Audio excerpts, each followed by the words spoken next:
yẹ̀wò ọ̀rọ̀ màrè gbé yẹ̀wò medical sector wọn ní Naija ń bí nígbà tó jẹ́ pé kò sábẹ́rẹ́ kò sóògùn lẹ́ o mọ̀ gbọ́n àgàgà tó bá ń ṣiṣẹ́ abẹ lọ́wọ́ àfẹ̀sì káwọn NEPA ó máa paná sẹ́nitọ́ ń ṣọ̀pẹ́ṣọ̀ fún un lọ́wọ́ sọ́nitọ̀ ń wò wá ní ikú ọ̀pọ̀ ẹ̀mí tó ti bá bẹ́ẹ̀ lọ ló pọ̀ jù o tó kúkú oró láìro láìpẹ́ ọjọ́ tí wọ́n wájà o tọmọ wọn dọ̀mọ́ ọlọ́mọ o èèyàn pàtàkì nínú fámìlì o wọ́n dá láì lọ́kọ nígbẹ̀yìn o wọ́n dá láì láyà nígbẹ̀yìn o lẹ́ni tó lówó fi ń lọ sókè òkun ká tó wá retún ti mẹ́kùnnù tí òrówó tí ó fi ròkun àtúbọ̀tán ló yẹ kẹ́rò ọ̀rọ̀ màrè gbé yẹn wò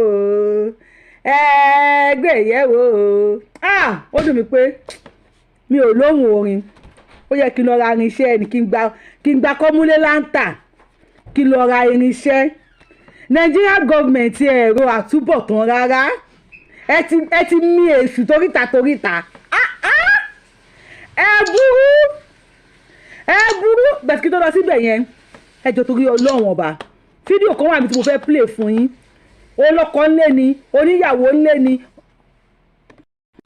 ọlọ́mọ ńlé ni fámìlì ló nílé ni ọ̀rẹ́ ni kódà fídíò yìí tó kẹ́ bá mi ṣí ẹ̀ fún ọ̀tá yín níṣòro ṣe o gbogbo ọ̀tá ní fámìlì ńlé ta lọ́mọ ní Nàìjíríà ta lọ́kọ àwọn apanilẹ́kúnjayé wọ́n ti ń lo tactics mi láti pa àwọn èèyàn nísìn with another person's identity ó tiẹ̀ wá tó àwọn ọ̀dọ́ ọ̀sìn àwọn ọ̀dọ́ Nàìjíríà ti sìn ó ti wá lè mọ́ wọn ó lè mọ́ wọn jù bóyá àwọn olóṣèlú ni wọ́n ń wò ní o báwọn fẹ́ra wọn ya ẹ̀hànnà ní o bí wọ́n dà nǹkan sílùú yẹn ní o bẹ́pẹ̀ ń jà lú yẹn ní o èmi ò tiẹ̀ mọ̀ yìí tẹ́ ẹ bá rò nínú ẹ̀ ní ká bá mi kọ sí comment section ó dàbí ẹni pé èpè ti ń ja Nàìjíríà àwọn tó já síwájú wọ́n ń ṣe bí olórí ibú àwọn èrò ẹ̀yìn àwọn náà ò gbádùn arúgbó ń gé orí ọ̀dọ́ ń fá ẹpọ̀n báwo ni ìlú yẹn ti fẹ́ tò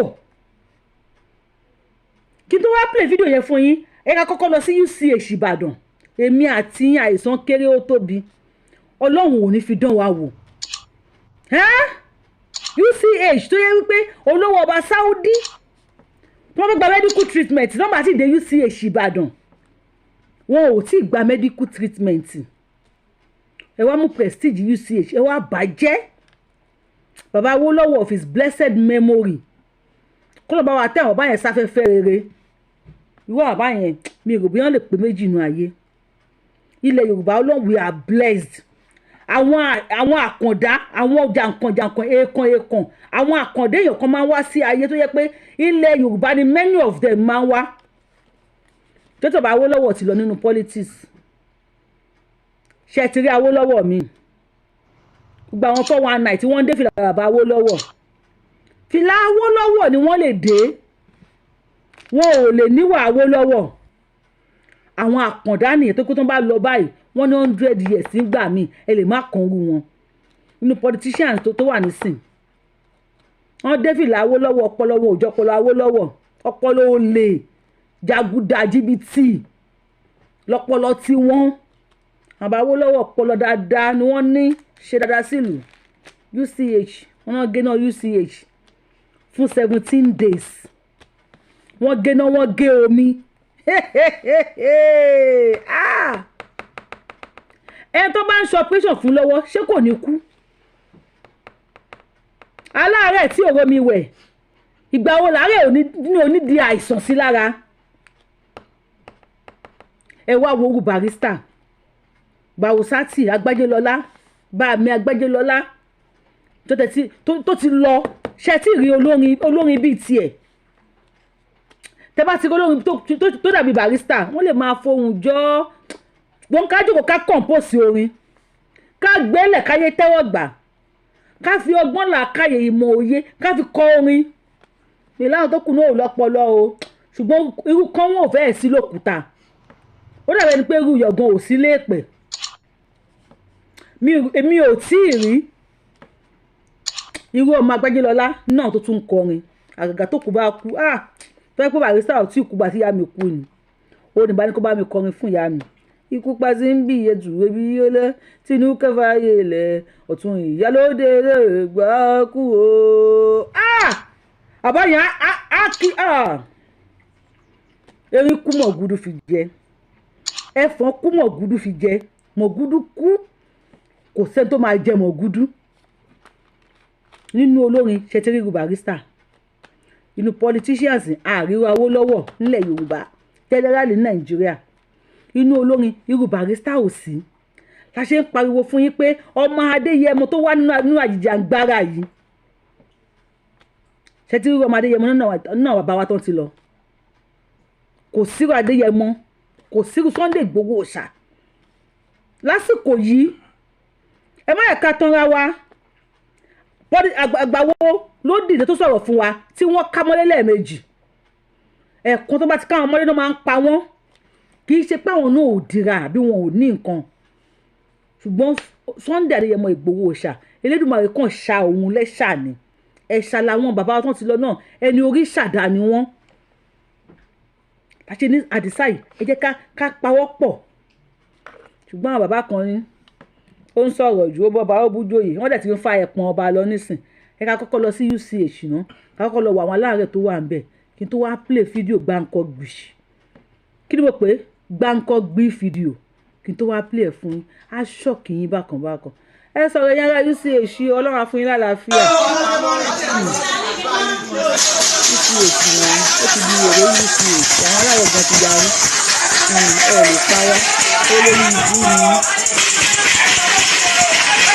ìbú ni. fún wa lórí ẹ̀sọ́ wọn náà tó lè pa wá ní ìdúródó.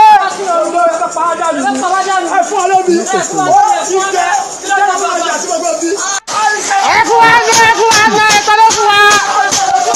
UCH ẹ̀jẹ̀ ló pa wá. ẹ fún wa náà ẹ lọ sọ́wọ́ náà àárín náà àrọ́ mi tó lè pa wá ní. That's what we want. Instantaneous changes. Anything other than that, zero. Nobody go rest for here.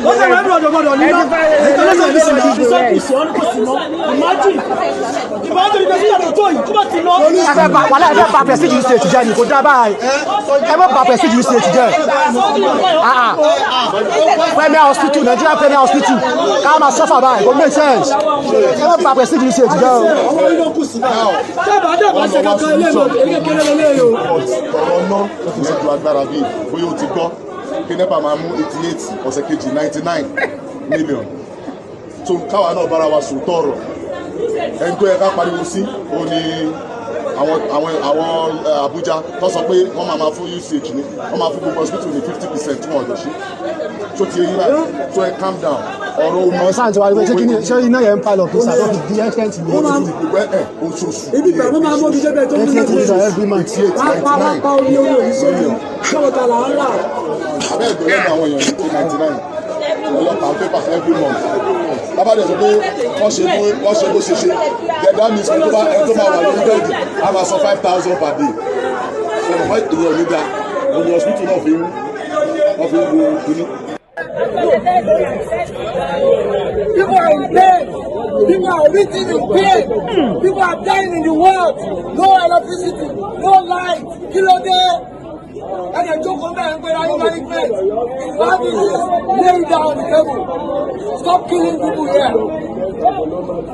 Today, we are saying that some different is the right of the patient, and people are just dying because you protect your own relation when they come here. You think it's right for you. See how the only the management there, their thieves, and lower back. And lower back, that's go lower. Every time you implement. Where is that? Ẹ jẹ́ kí n fọwọ́ rin etí mi ná.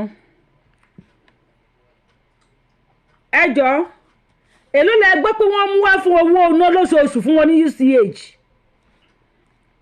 University Teaching Hospital UCH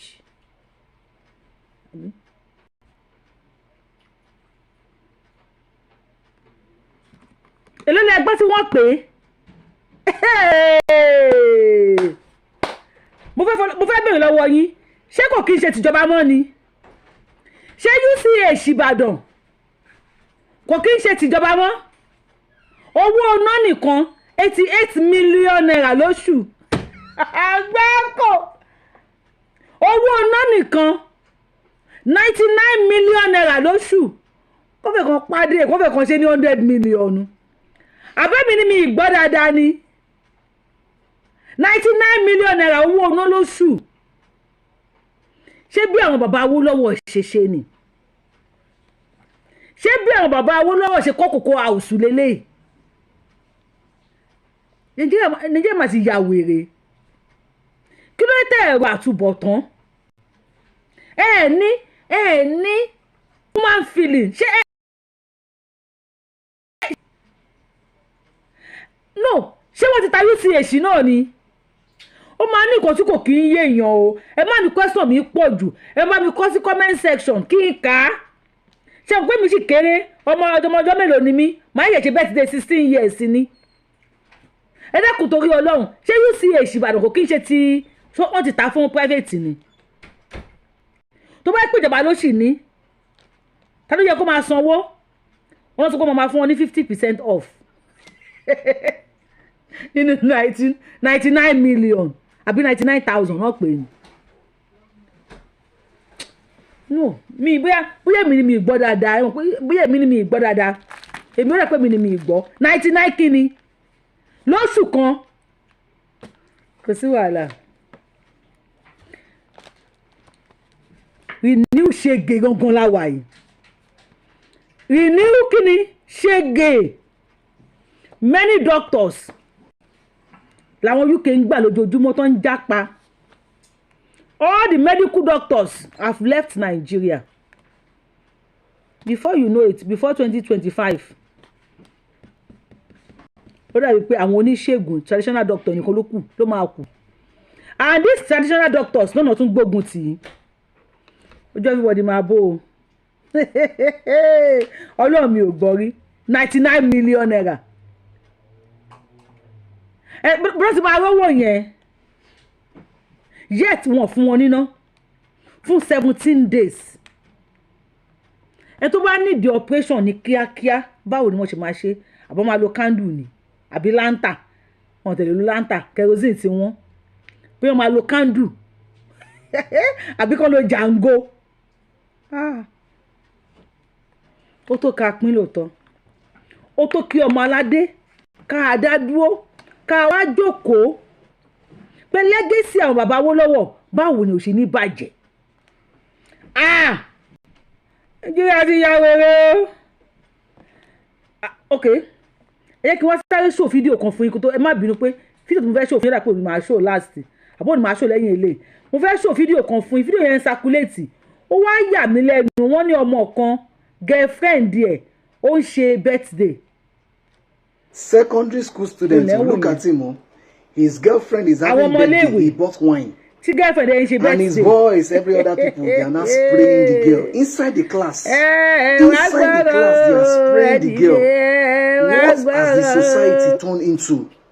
Children that should be preparing for junior WAEC are already above their teachers. Yes, these are the kind of people that they will be teaching in class. They will use money to shut the teacher up. They will even say, teacher, leave the class. Secondary school students. Now look at him. I don't even know what to say. This generation, I don't know what to say. It's even very difficult to advise them. It's very difficult to advise them because they feel they are wise, but it's onto destruction. Look at them. Who do we blame? Who do we blame for cases like this? Who do we blame? Do we blame the society? Do we blame the media? Do we blame their parents? Who do we blame? It's a shame. It's a big shame. Èyí tó jẹ́ obìnrin ṣó máa kó àwọn owó yẹn lọ sílé lọ bá yẹ ẹ kó mi jẹ́ kẹ́ wo fídíò yìí tán.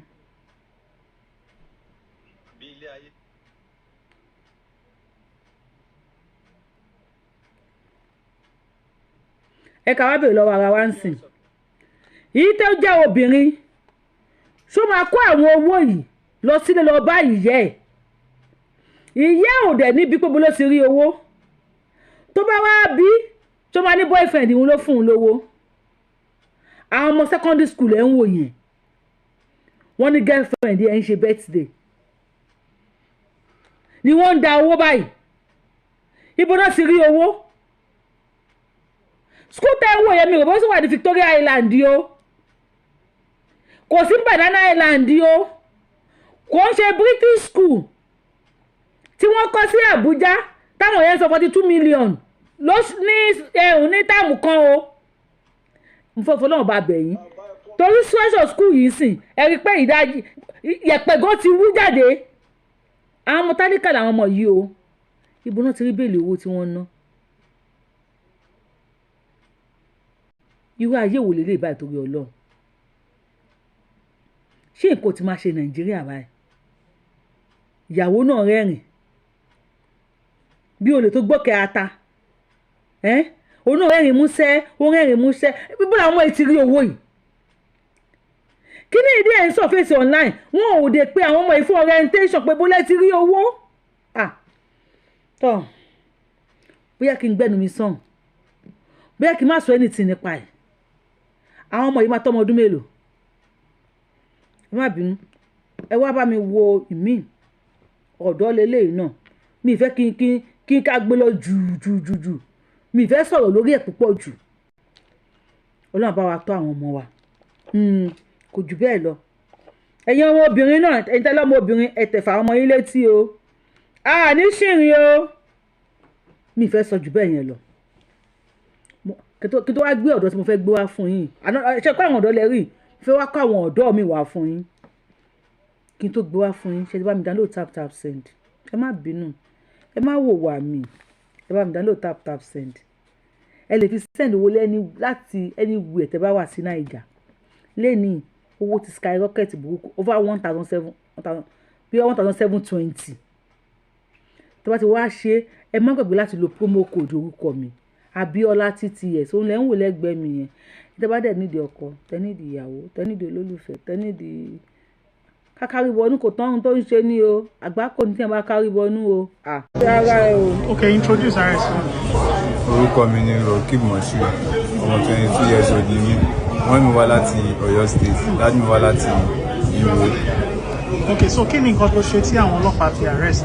Ó ní ọjọ́ kan tí mo sọ fún ọmọ tó wà ládùúgbò wa ní bá mi ọ̀dà Uber lórí fóònù. Kí lórúkọ ọmọ náà? Ọmọ yẹn jẹ́ Taofik. So ìgbà tó bá mi ọ̀dà Uber yẹn dé, ó yí bá mi ọ̀dà èdè, èmi wọnú Uber, èmi àti Yusuf àwọnú Uber, ọmọ yẹn kúrò ní ọ̀dọ̀ wa, òun lọ. Èmi àti Yusuf àti Uber àjọ lọ sí side Fagbems. So bá ṣe lọ sí Fagbems, èmi àti Yusuf yẹn àti Uber máa lájọ lọ sí Fagbems, inú Fagbems street after Iravalue estate. Ó ní bí kan tó dákì ń bẹ̀, a sọ fún Uber yẹn pé ó ti dà, pé ìbàdàn ti fẹ́ bọ́lẹ̀. Ibi tí Uber yẹn ti béèrè pé owó Uber dà ni mo ti mú okùn ní àpò mi, mo fi mú ní ọrùn tí Yusuf tó wà lẹ́gbẹ̀ẹ́ tó lo ọ̀bẹ fi gbó ní ẹgbẹ́ ikùn. So ìgbà tí wọ́n bí táìmù lẹ ṣe ogbélé? Ní nǹkan bíi 10-11. Ní alẹ́? Okay, so ìgbà tí ẹ wá gun kí ni next thing tẹ wá ṣe tẹ́gùn? Báyé gun àti bọ́lẹ̀ sí ẹgbẹ́ títì bẹ̀ àdẹ̀tọ́n agbómọ́tò kó bẹ̀. So irú operation tẹ ṣe yìí sí ó ti tó mélòó rú ẹ̀ tí ẹ ti ṣe? Operation mẹ́ta ni bọ̀ ìkẹta àpá kẹta. Okay, so Uber driver ilé ìtẹ̀gùn yìí sí ó kú? Bẹ́ẹ̀ni. Okay, so ẹ̀mélòó lẹ ti?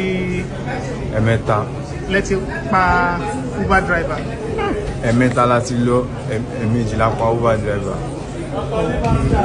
So ṣé o mọ̀ pé oríṣiríṣi app ló wà tó fi máa ń ọ́dà àwọn tó máa ń ṣe gbogbo àwọn Yorùbá ẹ̀ ṣé Uber gangan Uber driver gangan lẹ́yìn àbí Bolt ni àbí other platforms? Uber gangan la lò. Okay, so now ìgbà tí ẹ wá gba mọ́tò yẹn lọ́jọ́ yẹn níbo lẹ gbé mọ́tò kan? Báyìí gba mọ́tò lọ́wọ́ ẹ̀ èmi gbé lọ sí shrine lọ́jọ́ yẹn so mo gbé lọ sí shrine lọ́jọ́ yẹn. Níbo ni Yusuf wà gbà? Yusuf òun sọ fún mi pé òun fẹ́ lọ change nítorí ẹ̀jẹ̀ ti stain ní aṣọ ẹ̀ òun fẹ́ lọ change so èmi ò ṣáá dúró dè mọ́ lèmi fi lọ sí shrine tèmi so mo lọ sí shrine lọ́jọ́ yẹn àwọn ọ̀tọ̀ ní àwọn tájọ wá sílé padà lára àwọn pàdé mi tí mo bá ní shrine ni tájọ wá sílé padà lọ́jọ́ yẹn so ọjọ́ yẹn padà síjọ wálé padà láàárọ̀ sátidé yẹn dẹ̀ ni ó sọ fún mi pé ebi ń pa òun pé bo ni a ti lè rí oúnjẹ rà mo ní pé mi kò jẹ́ ká lọ sí ọ̀dọ̀ mọ́ mi bàbá àtọ́ pé mọ́ mi oúnjẹ ni wọ́n ń tà mi ká lọ ra oúnjẹ ní ọ̀dọ̀ wọn níbẹ̀ ni a wà ní àárọ̀ ọjọ́ sátidé ìyẹn tí Taofik torí inú kọ́mpáànì kan náà ni òun àti mọ́ mi wọ́n jọ ń gbé so báyìí kó ń lọ sí jẹun mo dọ́pù àwọn yẹn mo lọ dọ́pù wọn sílé ní àwọn tàjọ kúrò ní shrine lọ́jọ́ yẹn. Yusuf wà pẹ̀lú yín gbà náà. Yusuf sí pẹ̀lú àmọ́ nígbà yẹn mo lọ dọ́pù àwọn yẹn sí ilé mo yẹ dọ́pù wọn èmi gbé mọ́tò lọ sí àjùwọ̀n so ibẹ̀ ni mo ti pé ẹni tó fẹ́ rà tí wàá pàdé mi ní tèmi àtẹni tó fẹ́ rà tàjọ lọ pàdé ní láǹbẹ̀. Ok, so èlò ló fẹ́ ta mọ́tò náà àti pẹ̀lú mọ́tò wọn ni. Big Daddy ni so mo sọ fún ẹni tó fẹ́ rà ní mo sọ fún 3 something mo sọ fún 3 something wow. 3 point something mo sọ fún. Over 3 million naira. Bẹ́ẹ̀ni over 3 million naira. Toyota Camry. Okay. Mo sọ fún pé over 3 million mo fẹ́ ta òun ní pé òun ò lè rà ju 1 million lọ so mo ṣáà rò lọ rò bọ̀ mo ṣáà ń gbókè kò sí wàhálà pé kí wọ́n wá gbé so lẹ́ni yẹn fi wá tẹ̀lé lẹ́rìí yẹ ẹbí ti wò ó yẹ gbogbo ẹ̀ ó yẹ pépà wò ó dẹ̀ ṣe owó fún pos ní ìgbà owó tó ní kálukú lọ sí ìlú bá wò. So gbogbo gbà yẹn Yusuf kò sí pẹ̀lú ẹ̀ náà. Kò sí pẹ̀lú. Ok, so báwo ló ṣe ṣe tó fi di pé àwọn ọlọ́pàá arrest ẹ̀ níbo ló ti arrest ẹ̀ ọjọ́ yẹn ṣàlàyé ọjọ́ yẹn fún mi. So mi ò wá sí àdúgbò mi ò wá sádúgbò ọ̀dọ̀ mọ́ mi ní gbogbo ìgbà tí kinní yẹn ṣẹlẹ̀ tán mi ò wá sádúgbò ọ̀dọ̀ mọ́ mi àjùwọ̀n yẹn ni mo wà nítorí àjùwọ̀n yẹn ni mo wà tí mo ń stay sí so mo yẹ wà lájùwọ̀n yẹn ó ṣáà tó táìmù kan mo ti kúrò ní ó tó táìmù kan so wọ́n ṣáà sọ fún mi pé wọ́n ń wá mi ní àdúgbò so àwọn tó sọ fún mi pé wọ́n wá mi wọ́n á béèrè pé kí ni nǹkan tí wọ́n wá mi fún pé kí ni nǹkan tí mo ṣe tó fi ní pé wọ́n wá mi àwọn kan ní pé mo rípù àwọn ní pé mo rípù wọn ní 3 million wọ́n àwọn pé mi àtàràjọ ṣe business tó fi ní pé mo rípù òun ní 3 million bẹ́ẹ̀ ni the other side wọ́n sọ fún mi pé wọ́n wá mi pé kí wá sí àdúgbò wọ́n ní pé ṣé àwọn tó ní pé mo rípù àwọn ní 3 million ń pé ìrìn àjò wọn business wo lájọ ṣe tí mo fi rípù wọn ní 3 million mi ò ṣáá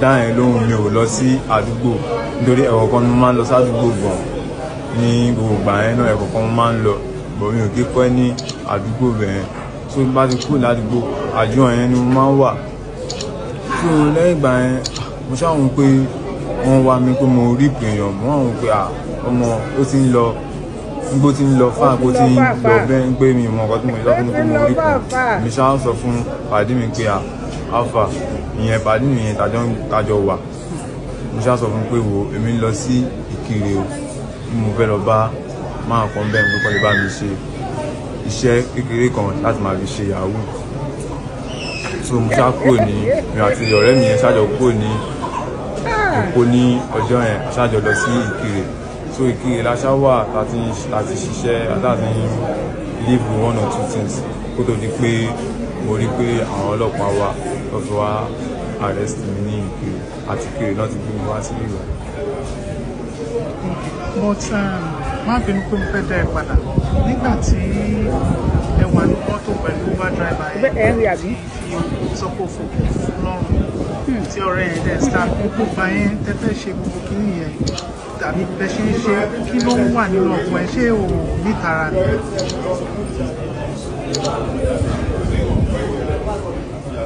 ní tààrà. Kí ló wá sún ẹ débi gbogbo nǹkan tó ń ṣe? Nǹkan tó sún mi débẹ̀ náà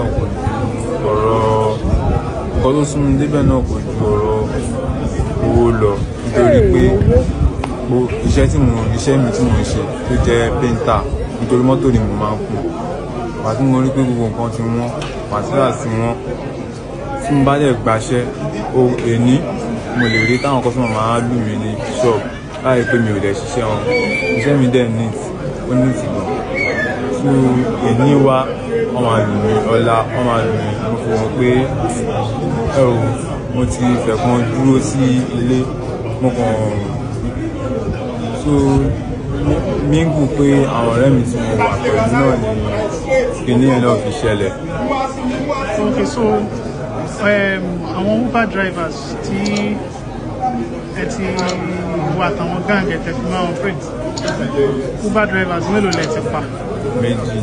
Méjì. Ẹni kẹta ń kọ́? Ẹni kẹta ilẹ̀ kó sá lọ. So ilé ìlú ló dẹ̀ máa ń ta ogun àwọn mọ́tò kejì yẹn, ilé ìlú ta yẹn? Mọ́tò kejì Corolla ni. Ilé ìlú ta? 750.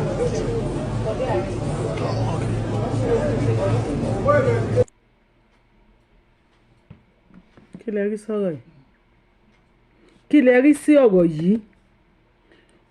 Ọmọ 22 years tí ẹ̀jẹ̀ ti kún ọwọ́ ẹ̀ báyìí. Ọmọ 22 years. Ọmọ 22. Ìgbà wo ló bẹ̀rẹ̀? Kí ló rò débẹ̀? Kí ló inspire ẹ̀? Ta ló introduce ẹ̀ sí? Báwo ló ti mọ̀ kó máa ń fi okùn fún yàn lọ́rùn látẹ̀yìn náà máa fi pa onítọ̀hún? Gbà tó gbowó yẹn kí ló fi ṣe?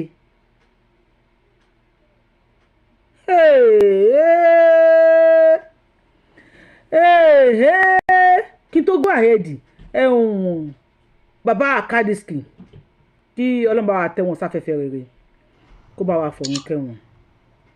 Ẹnìkan sẹ́ndì kínní ìsinmi àti mo bẹ̀ pé ṣé wọ́n kú lóòótọ́ ni wọ́n kú. The president, executives and the entire members of Asiwaju New Nigerian Bloggers sympathize with the family members of Pa Engineer Taiwo aka Akadiski on his sudden death, and he had been buried according to Muslim rites. May Almighty Allah grant him Al-Jannah Firdaus. Amen. Courtesy Asiwaju New Nigeria Bloggers at the age of 67 years. Inna lillahi wa inna ilaihi raji'un. Akadiski. Wọ́n gbìyànjú. Tó yẹ kó opportunity wà fún Akadiski ni. Tí ìlú bá ń ṣiṣẹ́, kò sí èèyàn tí ò lè kú, kò sí èèyàn tí ò lè kú, kò sí èèyàn tí ò lè kú. Bẹ́ẹ̀ gbogbo àdàmú pé bàbá yẹn sick sára. Gbogbo ọ̀rọ̀ tó ń sọ wọ́n ń fọ̀ sára wọn sọ ni. Wọ́n ń pàrònú rẹ̀ ní cheers. Bàbá yẹn mo dẹ̀ láìkí ẹ̀, kò sí bẹ́ẹ̀ lè bu tó. Kí ló máa bá foríjì wọn, kó tẹ́ wọn sáfẹ́fẹ́ rere, ohun tí wọ́n fi sílẹ̀ kó má bàjẹ́. Wọ́n try best wọn. But Nigeria is not working, and Nigeria is not programmed to work. Nigeria has already been programmed to be a failure, a failed country. I don't want to say Nigeria failed him. Or abikile yin ro. Wọ́n ti lọ, so short. A máa sọ̀rọ̀ tí wọ́n náà lọ láíláí. À ń sọ̀rọ̀ bá Awólọ́wọ̀, à ń sọ̀rọ̀ bá Jákàndé, à ń sọ̀rọ̀ Bọ́lá Ìgè, à ń sọ̀rọ̀ Fúnṣọ́ Williams. Ara àwọn àgbàlẹ̀ Yorùbá làwọn náà. A máa sọ̀rọ̀ tí wọ́n náà lọ láíláí ni. So ẹgbẹ́ kan ni ọ̀rọ̀ tí wọ́n yẹn dúró sí. Ẹjọ́ ẹ̀ ní ṣe àgbákò. Ìdí mo ṣe ní kẹ́ ẹ share fídíò yìí. Ṣé rí wípé àkáǹtì ẹnìkan ló fi order Uber. Ibi tí mo wà gan nìyẹn tí mo ṣe ní fídíò yìí kẹ́ bá mi share. Kò lo àkáǹtì tiẹ̀, kò lo àkáǹtì tìyá ẹ̀, kò lo àkáǹtì ti bàbá ẹ̀. Àkáǹtì ẹnìkan ló fi order Uber yẹn. even if tọ́ máa trace ẹ̀ ọ̀dọ̀ ẹni náà máa trace ẹ̀ sí orí iye níwọ̀n Ògùn ta ìṣẹ̀ ló pọ̀ ọlọ́pàá máa mú ẹlòmíà kan máa tẹ́wọ́ ni ẹ tó làkáǹtì yẹn sìn wọ́n lè gbé lọ tá a ṣẹ̀wọ̀n àbí kọ́ni lọ dájọ́ ikú fún tí wọ́n á dẹ̀ pa for hate tí òsín tó máa tì díẹ̀ jáde because wọ́n ṣe ọlọ́pàá máa ṣe investigation wọ́n máa rí pé orúkọ ẹ̀ ló wà ń bẹ̀ òun fi ọ̀dà uber kínní òun fokùn fún lọ́rùn ìkan wá gun ní ọ̀bẹ lẹ́gbẹ̀ẹ́ nígbà tó ń gun ṣé kò pariwo ni ṣé kò jà burabura ṣé kò struggle kò bẹ̀ wọ́n ni ṣùgbọ́n àbọ̀ mú nǹkan ni kí ló ṣe wọn lẹ́mìí lé 22 years kí ló ṣe ẹ̀mí wọn lé tó bẹ̀ yẹn ó ní wọ́n máa ń nà iṣẹ́ ìwọ̀n neat bẹ́ẹ̀ tó ń bá ṣiṣẹ́ ó máa wá nà ó máa wá ṣe kinní kan tó bá tiẹ̀ lógun ayé tó ń jà ó yẹ kó sọ fún ìyá àbí bàbá ẹ̀ kọ́n tó máa ké gbàǹjarè sí wọ́n á ń pààyàn bí ẹni tó ń pa ẹran ó ń pààyàn kí ló ṣe é tí ò ṣe nìkan rí ìṣẹ̀lẹ̀ bá wa share fídíò yìí fún àwọn ọmọ wa àwọn ọkọ wa àwọn ìyàwó wa àwọn ẹ̀gbọ́n wa àwọn àbúrò wa tó wà ní Nàìjíríà tẹ́nìkan bá ń fa káǹtì ẹ̀ ó dá uber má gba káǹtì ẹ̀ kalẹ̀ o tó bá láwọn ní ẹ sọ pé ó gbà àwọn ní mí mo gbà ẹ ní bà tèmi jẹ́ bẹ́ẹ̀ fẹ́ bà tèmi jẹ́ ẹlẹ́dàá ìyá mi ò ní jẹ́ mo gbà àwọn ní mí mo gbà wọn bá sọ pé àwọn fẹ́ fún ẹ ní owó má lo àkáǹtì ẹ̀ fi order anything fún anybody tó wáyé pé wọ́n rí ẹnì kẹta náà pa nísìn àṣírí wọn ò ní tì tú o kí ni wọ́n máa fi 1 million ṣe àwọn tí wọ́n kó 1 million lè fi ra mọ́tò lọ́wọ́ àwọn ọmọ yìí ṣé àwọn ọmọ yìí jẹ́ dílà tó ń ta mọ́tò ni ṣé àwọn ọmọ yìí ń ta mọ́tò ni 700 lẹ́ra Corolla Big Daddy 1 million ṣé àwọn ọmọ yìí ṣé wọ́n ṣe import and export ni ṣe ń ra mọ́tò lọ́wọ́ wọn ẹni tí wọ́n gbé mọ́tò ẹ̀ wá fún yín tí wọ́n fi ọ̀bẹ gún lẹ́gbẹ̀ẹ́ ṣé kò sí ẹ̀jẹ̀ nínú mọ́tò yẹn àbí ẹ̀kan mọ́mọ́ wá béèrè nípa ẹ̀jẹ̀ yẹn ni what of tẹ́yìn náà bá wá bẹ́ẹ̀ ṣe ń drive mọ́tò yẹn lọ tí èèyàn kan náà wá mú ẹ̀yìn náà lọ́rùn mọ́lẹ̀ bẹ́ẹ̀ ò bá tiẹ̀ fi ṣe wíwá tàbí ṣe fàájì tó ń wọnú gòsò tó ń ṣílẹ̀kùn mọ́ yín lẹ́gbẹ̀ẹ́ tó ń fokùn fún ẹ̀yìn náà lọ́rùn tó bẹ̀rẹ̀ sí ní gun yín lẹ́gbẹ̀ẹ́ gun yín tó fi gun yín tán àbí irú àwọn òkú tó ń sọ òkú tí mo gbé wá fún yín jọ wò irú àwọn òkú tó ń sọ òkúta yẹn irú àwọn òkú yẹn gan ló yẹ kó máa wà láàrin ìlú kó máa fi òkúta fọ́ orí anybody irú àwọn pọ̀díṣẹ́ wa ń sìn kó máa fi òkúta fọ́ orí wọn tó kó òkú tó ń fi ọ̀kíní fún lọ́rùn tó bá wá fi òkúta fọ́ yín lórí mọ́nu mọ́tò àbó wá ka yín mọ́lé ó ṣe ṣùtá fún ẹ̀yin ìyàwó àtàwọn ọmọ yín àmọ́ many of you máa wò pé superstition ni àbí ara tí wọ́n gbà lọ́wọ́ wa nìyẹn tó pa ìgbà tó ń ró òkú ni ẹni ẹlẹ́ni tó ń wá uber ẹ ti ẹ bẹ̀rù Ọlọ́run ẹ bẹ̀rù àtúbọ̀tán ẹ bẹ̀rù pé ṣé tí ó bá ṣẹlẹ̀ sẹ́yìn náà kọ́ mo fẹ́ ṣe nǹkan fún mi màá kọ́kọ́ rò pé téèyàn bá ṣe ilé fún mi báwo ṣe máa rí lára mi ẹ bẹ̀rù ẹ̀fọ́bẹ́gún gbóngbóngbóng ẹ̀fọ́lùkùn fún lọ́rùn ìyẹn náà lọlé ó lòun lọ chíǹdì aṣọ ẹ̀jẹ̀ ti dà sáṣọ òun pàtó jẹ́ pé àárín òru ni èèyàn mélòó ló máa pàdé ẹ̀ mà ṣe o àwọn tó ń wá àti jẹ àti mu ẹ wo ìbànújẹ́ ẹ wo ẹkún ẹ wo ọ̀fọ̀ ẹ wo ìpayín kéke tí ẹ sọ sí agboolé àwọn yẹn I am saying this torí ìwọ tó bá ń ṣe lọ́wọ́ kó o jáwọ́ ni tàbí ìwọ tó bá wò pé next option nìyẹn kó o jáwọ́ ni àwọn people ẹlẹ́ran ara ni wọ́n ẹni tó ṣe uber láago 2 lóru bóyá kò sàgbà owó òun náà kó sùn sórí bẹ́ẹ̀dì ẹ̀ bóyá bíyàwó ṣe máa jẹ bọ́mọ ṣe máa jẹ nítorí yẹ bọ́tà láago 2 òru is for sleeping mi lè sọ àwọn business mọ̀gò àbí àwọn tó ń kàwé o tó máa ń kàwé òru o inú ilé wọn náà máa wà tó bá dẹ̀ wà níta ó máa wind up ó ń drive lọ ni Uber yẹn ń sìn bóyá instrumentally ló ń sanwó bóyá ilé tó kọ́ nígbà tí ìlú dá ló fi ṣe collateral ẹ ti pa àwọn tó ní Uber wọn á gbalé lọ́wọ́ ẹ̀ ẹlòmíì lóun ló gbà tó fi ra mọ́tò yẹn ṣáwọn tán fún ní lóun ṣé wọn ní tó wá fi dúró ṣé wọn ní gbà ẹlòmíì owó kọ́múlé láǹtà owó alájẹmọ́sùn wọ́n dẹ̀ máa ń ní ìfẹ́ ara àtònídùúró kódà bó ní dúró jókòó wọ́n á yẹ sí àmọ́ nídìí kódà kó ní dúró wá ṣe worst kó sá lọ wọ́n máa wá wọ́n máa rí ṣó wà dà báyìí ṣáyé lélẹ́yìí tẹ̀ ń ṣe ẹ bẹ̀rù Ọlọ́run ló yẹ káàró àtúbọ̀tán ló yẹ káàró tọ́wọ́ bá tẹ̀ ẹ́ nísìn at 22 years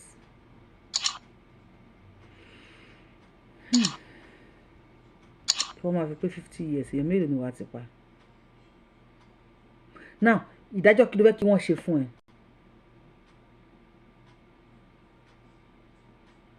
má ṣe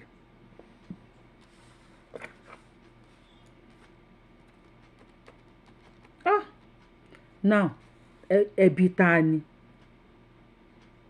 whose fault ṣèjọba ní ká dá lẹ́bi tí wọ́n kọ̀ tí wọn ò ṣe dáadáa sílùú tí wọ́n kọ̀ tí wọn ò mójútó àwọn ọ̀dọ́ wọn tó kàwé mọ́ kàwé gba PhD kò ríṣẹ́ ṣe àwọn degree ó dà wọ́n ń káyá ṣé yẹn làwọn sọ pé ẹni tí kò ka ṣe bóyá ló jáde secondary school tó fi lọ fi síbi iṣẹ́ painter àbí kó lè sọ pé òun ń ṣe àbí panẹ́bítà ló sọ pé òun ń ṣe kó tó lọ fi síbi iṣẹ́ kó tó ti lọ ń ṣiṣẹ́ àní sọ pé ìyá náà gbìyànjú ìyá gbìyànjú bàbá try Ọlọ́run ṣàwọn ọmọ wa lọ́mọ ni tó bá kè ní kọlá táwọn ọmọ àpàdé alágbàkó nínú ayé alákòóbákòóbá tó máa kó bá wọn kọ́ ló má jẹ́ kán pàdé ẹ̀ tó má ti pàdé ẹ̀ kọ́ ló bá wa pín wọn níyà àbọ̀nà ló kàn dídé jí ló kàn wò pé kóun dẹ̀ máa pààyàn ilé ìlágbára o ìyá tó fi síbi iṣẹ́ gbìyànjú o torí inú ó ń ta mí ó ń ro mí ìyá yẹn ṣe fi síbi iṣẹ́ kò easy wọ́n fi síbi iṣẹ́ wọ́n ṣe freedom fún kí wàá ló sùn débi pé ó ń pààyàn ó lọ ń pààyàn ṣé o mọ̀ pé oògùn owó ló ṣe yẹn ni oògùn owó 1 million oògùn owó 700,000 owó yẹn gan má ló ṣe fẹ́ mú ẹ lọ́wọ́ wọ́n nílé tá a fi tọ́ ọmọ èrè ló máa wọ owó yẹn gangan má ló ṣe fẹ́ mú ẹ lọ́wọ́ mo ṣe àwọn ọmọ tí wọ́n náwó yàrá yòlò yà Ọlọ́run ṣàánú fún mi onígbà tán náà ń wá òun ẹ pọ̀ dáhùn ọmọ ọ̀ràn lọ́mọ yìí ó dáhùn ọmọ ọ̀ràn ní ó náà ń wá òun tó wá pọ́n wà wọ́n bá bàbá kan níbì kan kó bá òun ṣoògùn kó bá òun ṣiṣẹ́ díẹ̀ tó wọ́n máa fi ṣe yahoo yẹn èèyàn kọ́ ló máa fi gbá many people tẹ́ ẹ gbá wọn ronú kù ni ẹgbẹ́ ẹlòmíì ò fò sómi ẹgbẹ́ ẹlòmíì ò lọ gbé nǹkan jẹ lọ́run ìjọ yẹn tẹ̀ ń wò mí kí ni solution kí ni next thing kí ló lè yanjú ọ̀rọ̀ yìí pé ṣe máa wò táwọn ọ̀dọ́ máa tó máa dìdàkudà ilé tó máa ní ilé ọ̀dọ̀ bàbá tó ti lọ ṣe yahoo tó ti lọ ṣe iṣẹ́ díẹ̀ náà kó bá àwọn òṣìṣẹ́ iṣẹ́ kékeré kan ṣé ilé tó ti fi okùn fún èèyàn lọ́rùn pa ẹ̀ tó máa ní kó gé orí èèyàn wá kó fi ṣe ọṣẹ fún ṣé kò ní gé lọ excuse me ọlọ́run má jẹ́ ká ṣìrìn o ọ̀rọ̀ Nàìjíríà ti sú mi ntẹ́ bá yẹ solution ẹ bá mi kọ sí comment section àwọn ọmọ school tó dẹ̀ náwó yàrá yóò lò yìí bí a kẹ́ bá wa táàgì àwọn authority bá a táàgì Nigeria police náà ibo náà ti owó tó ń ná báyìí.